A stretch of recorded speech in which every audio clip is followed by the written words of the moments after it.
God damn that Momonosuke. God damn that kid. That kid is like the luckiest kid. Thumbs up if you wish you were Momonosuke in One Piece 699. That kid is crazy. So this chapter, a lot of content to get into.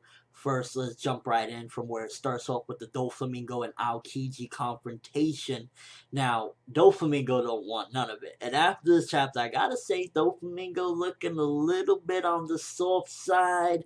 I'm just saying. He ain't want none of Aokiji, but there was something interesting that he said to Aokiji about the rumors around him not being good and just the whole atmosphere with Aokiji being around with Smoker and everything.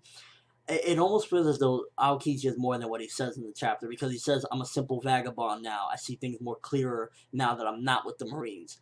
I really wouldn't be surprised if he's with Dragon and he's with the Revolutionaries now, or he's thinking about getting with them. I really wouldn't be surprised if at this point that's where he's headed, or where his journey is going to take him, because it just really seems that way. Everything just seems a little suspicious, and the way Doflamingo was saying about the rumors and everything, I could definitely see that being the case, or in the future being the case, but we probably won't know about that till later on. But that was definitely something I would say interesting, just a little tidbit in there. Now, Doflamingo giving up his title as warlord, as well as denouncing his basically being king of Dressrosa. That's crazy. That just goes to show that he really doesn't want to tango with Kaidou, and that just shows how incredible Kaidou is himself. Because Doflamingo's scared. Like Doflamingo, I'm not gonna lie, he's been exposed a little bit in this chapter because he just dropped everything, and not only that, he didn't even want to go up against Aokiji. So it's really interesting just to see like Law really pulled a crazy one with this one. He really pulled a crazy one. Now we get a little bit of mention here, which was interesting, regarding the sword that Zoro had. Now, if I'm correct, I believe Kinemon was talking about the sword that Zoro got in Thriller Bark from that samurai guy, and that's maybe the connection because he was from the Wano country as well. I believe that's what he was referring to, and that was interesting that Oda brought that up because I didn't even think about that. So for Oda to bring that up, I love when he does little things like that and really just connects the dots. And it was funny to see. To be honest, after this chapter, I could really see Kinemon and Momonosuke being a part of the crew. It's just hilarious.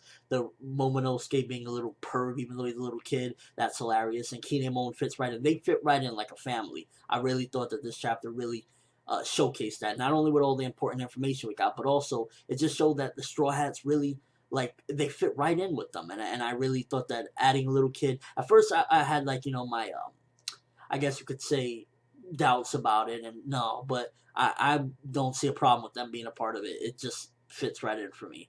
We also get that Apu, Kid, and Hawkins are a team now. It's been official in the newspaper as well.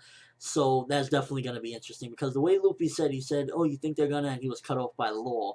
Maybe they might have an alliance in the future as far as to take down something even stronger, because the rookies, they're going to stick together, I think. Like, yeah, they're opposing each other because they all want to be, the greatest, but I could definitely see them teaming up at some given point later on down the line to maybe fight Kaido or whoever the case may be. I could definitely see a team up in the future with all the rookies going against Emperor, or even when we get the war with the government at some given point. I could definitely see a big team up, but that was interesting to note as well.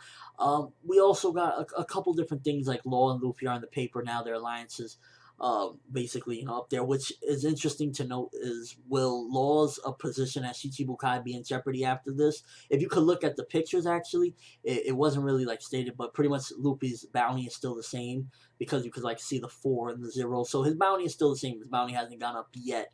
And one last thing, the ending of the chapter when Doflamingo's sitting in the room by himself, I didn't really catch it until I read it a couple times. The very last panel is some dude hanging up the phone where Doflamingo didn't want to pick up. And I wouldn't be surprised if that's one of the Gorosei coming there to like kick his ass, or who knows who it could be. But definitely somebody showed up. I'm thinking maybe it's somebody from the Gorosei, because they're just like, well, what the hell are you doing? Announcing that you're leaving Dressrosa and the Shichibukai, what are you doing?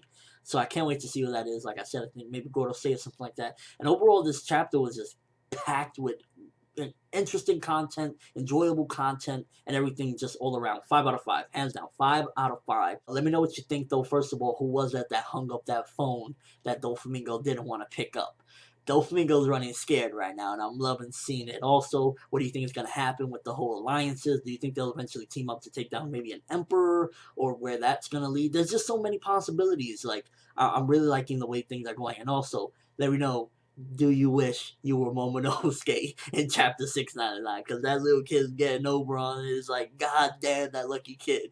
But that's all I have for this review. Thanks for watching. Hope you enjoyed. Thumbs up for this amazing chapter One Piece, because it was truly just like, it delivered it gave you content, it gave you enjoyment. There's nothing more you can ask for from a chapter. It gave you everything you need from a One Piece chapter, and that's what I think is valuable in delivering a proper chapter. I'm ForneverWorld, and as always, people, have an awesome day.